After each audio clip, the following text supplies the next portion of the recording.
Kisah wayang Prabu Salya Gugur. Alkisah. Suasana di dalam tenda utama Kurawa sunyi, senyap bagai kuburan setelah kematian tragis Raden Dursasana dan Adipati Karna. Prabu Duryudana duduk bersandar di singgasananya dengan mata merah karena menangis semalaman.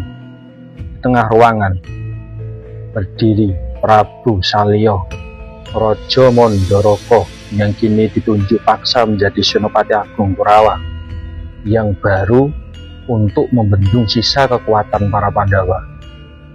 Prabu Duryudana dengan suara serak, tangannya bergetar menahan tangis dan amarah. Oh, Karna,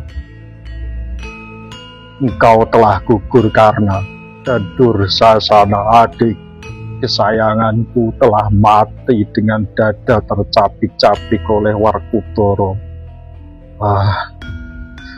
Sakit rasanya batinku.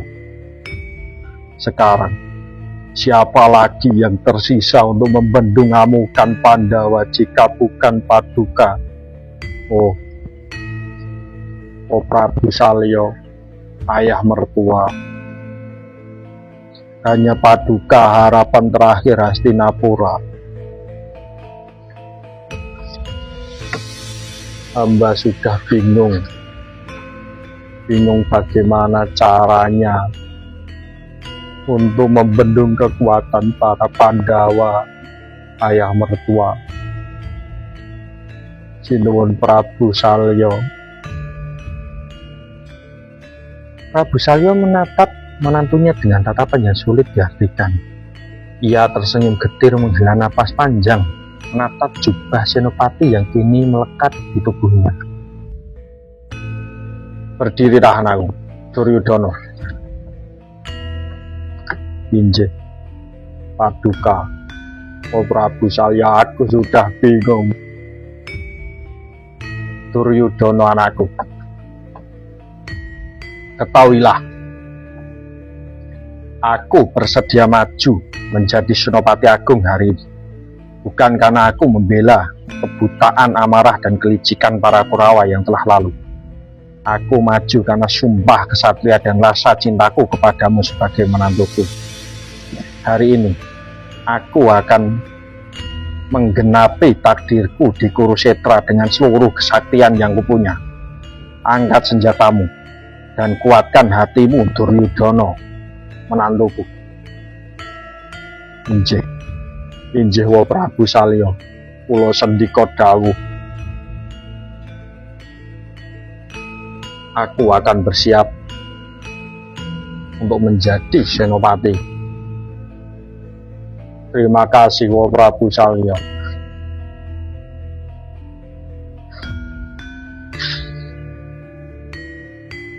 Alkisah berpindah di malam hari jelang laga di dalam tenda pribadi Prabu Salya setelah ia resmi ditunjuk menjadi Senopati. Suasana sunyi hanya diterangi sebatang lilin. Prabu Salya yang duduk termenung menatap senjata dan busurnya dengan hati yang robek, bingung antara membela menantunya atau mendukung keponakan kandungnya. Tiba-tiba tirai tenda tersingkap perlahan. Dua kesatria kembar,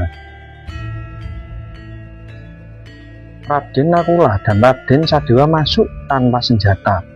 Mereka langsung bersimpuh dan memeluk kaki Prabu Salya sambil menangis terisak. Assalamualaikum. Assalamualaikum. Oh Prabu Salya. Oh, siapa itu? Masuk.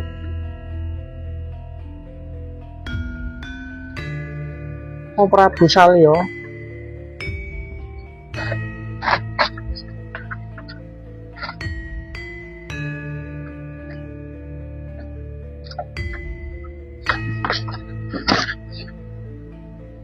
Aku Nakula, lho Prabu. Aku Sadewa. Oh, keponakanku. Nakula Sedewa. Ampunilah kedatangan kami yang lancang menerobos barisan musuh di malam buta ini, Wo Prabu. Wo Prabu Salya, esok hari Paduka akan memimpin pasukan Kurawa sebagai Senopati Agung. Kami berdua anak Dewi adik perempuan Paduka, Dewi Madrim, tidak akan pernah sanggup mengarahkan senjata kepada pengganti orang tua kami sendiri, Wo Prabu Salya. Nakula Sedewa, ponakanku, jangan bersimpuh di depanku. Ayo, berdiri, ponakanku. Injih, Wo.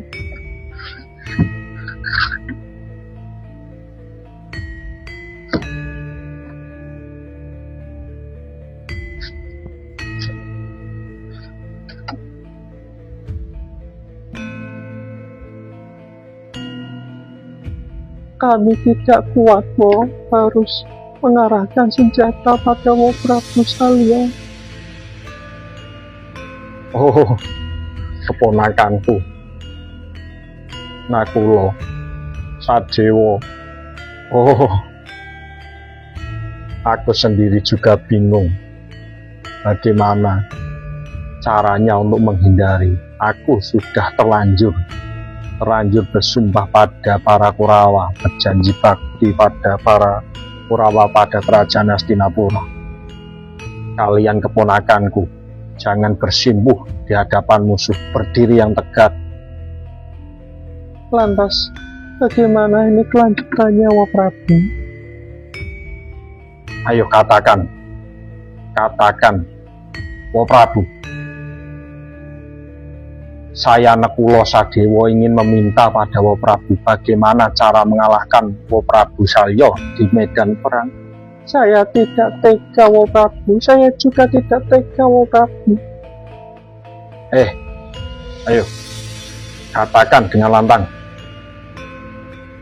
Sebagai seorang ksatria, jangan takut untuk membunuh musuhmu. Ayo, katakan dengan lantang. Kalau tidak, jangan akui aku sebagai Pak Demu. Saya tidak tega, Wo Prabu. Ayo, cepat. Baiklah, Wo Prabu Salya, beritahu kami bagaimana cara kami, para Pandawa, untuk mengalahkan Wo Prabu di besok hari, Wo Prabu. Prabu Salya terkejut melihat keduanya. Matanya seketika berkaca-kaca. Ia segera merangkul, membangunkan Nakula dan Sedewa dengan penuh kasih sayang. Oh, anakku.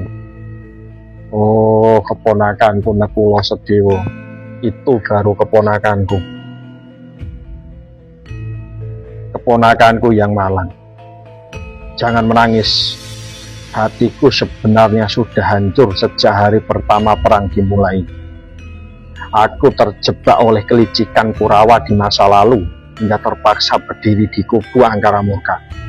Ketahuilah, meski ragaku berada di barisan Kurawa, doa dan jiwaku selalu bersama kalian, para Pandawa. Namun, Wo Prabu, Aji Condro Birowo milik Paduka tidak ada tandingannya di jagat raya. Apakah esok kami para Pandawa harus musnah di tangan paman kami sendiri, Wo Prabu?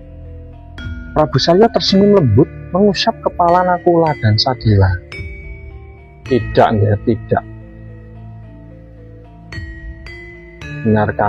Dengarkan kata-kata dari Wo Prabu. Dharma harus tetap menang. Condro Birowo memang tidak bisa dikalahkan oleh panah, gada, ataupun amarah.